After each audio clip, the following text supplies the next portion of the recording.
America is using Ukraine to stage a nuclear strike against Russia, while former U.S. Treasury Secretary Paul O'Neill writes an open letter to Ukraine from the afterlife. And kids in Ukraine can't count to 100. Welcome to Stop Fake, the place where we break down Russian fakes about Ukraine and a little more. So let's get to it.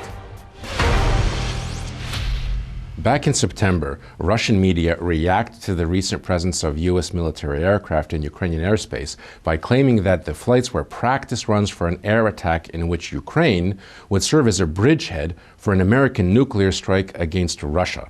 Back on September the 4th, 3 U.S. Air Force B-52 Stratofortress bombers flew from the United Kingdom to southeastern Ukraine, where they circled along the coast of the Azov Sea in an integration training mission with the Ukrainian fighters. The combined patrol mission is meant to achieve Air Force compatibility between NATO and its partners. The newspaper Vzglyad and other Russian media alleged that Ukraine was allowing the use of its territory for practice runs with weapons of mass destruction potentially aimed at Crimea and southern Russia. The story featured a number of Russian disinformation staples about Ukraine and its military. That Ukraine has no air force of its own, that Kiev is a vassal of Washington, and that the United States is using Ukrainian airspace for its own military needs. Now, according to Ukraine's defense ministry, the September flight patrol was a mid-air integration training exercise between NATO countries and its partners that had been planned for a long time.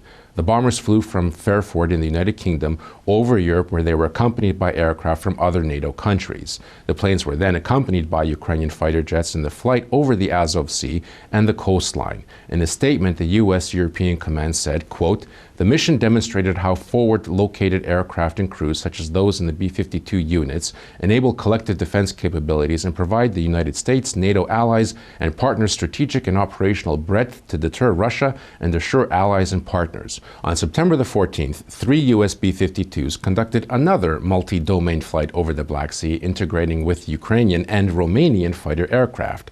Russian media always portray military cooperation and training exercises between NATO, Europe, and Ukraine as pressure on Moscow and a provocation. Back on September the 6th, a Facebook post claimed that former U.S. Finance Secretary Paul Henry O'Neill wrote an open letter to Ukrainians condemning the Maidan revolution, and the post was making the rounds on social media. But O'Neill, who is supposedly the author of the article, died in April of this year. He was Treasury Secretary for 2 years under President George W. Bush. Mr. O'Neill never wrote such a letter. The alleged open letter claims that the Maidan revolution never happened and the turbulent events of 2014 were in fact an American invasion.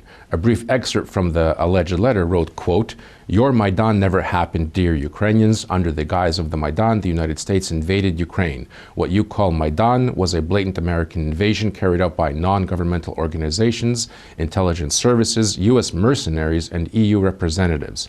The letter concludes that all the Maidan events were staged, and Ukraine's desire to join the European Union is just plain stupidity. Paul Henry O'Neill never wrote such a letter.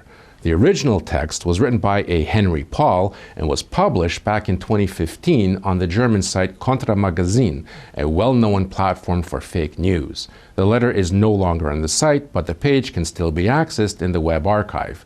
Debunking Russian disinformation can sometimes feel like playing whack-a-mole. StopFake already debunked this fake letter 5 years ago in 2015, and here we are doing it again.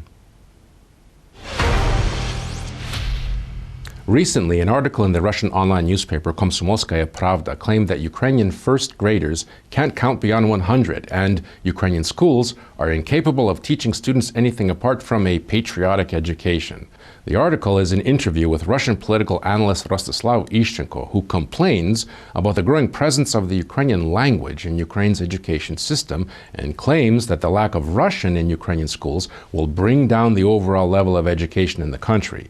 Ishchenko is convinced that the generation of first graders who went to school this year, in 2020, when all instruction will be in Ukrainian, will be illiterate and incapable of counting past 100. Ishchenko said, quote, "In 10 years, this generation will be unable to read and write competently. They won't be able to count past 100.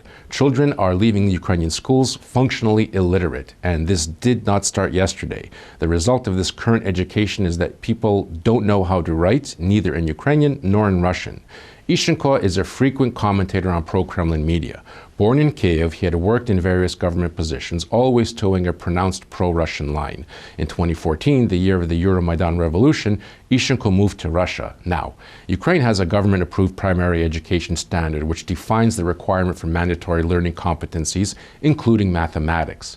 Ukraine's education ministry has launched systemic changes in the country's education system and joined the Program for International Student Assessment, PISA, an international assessment that measures students' reading, mathematics, and science literacy every 3 years.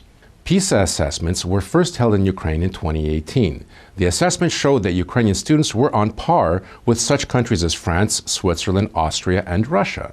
Ukraine also showed higher than average results compared to other countries of similar economic development, outperforming students in European countries like Greece, Bulgaria, and Romania. According to the World Bank, Ukraine did relatively well in the 2018 PISA rankings.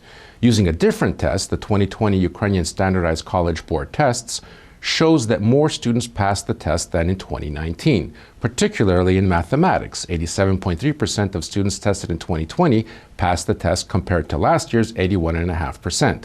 Apparently, Ukrainian students are capable of counting past 100 after all. That's it for this week. Stay safe and be on the lookout for fakes. Remember, washing your hands and social distancing will protect you from the coronavirus, and critical thinking will protect you from Russian disinformation.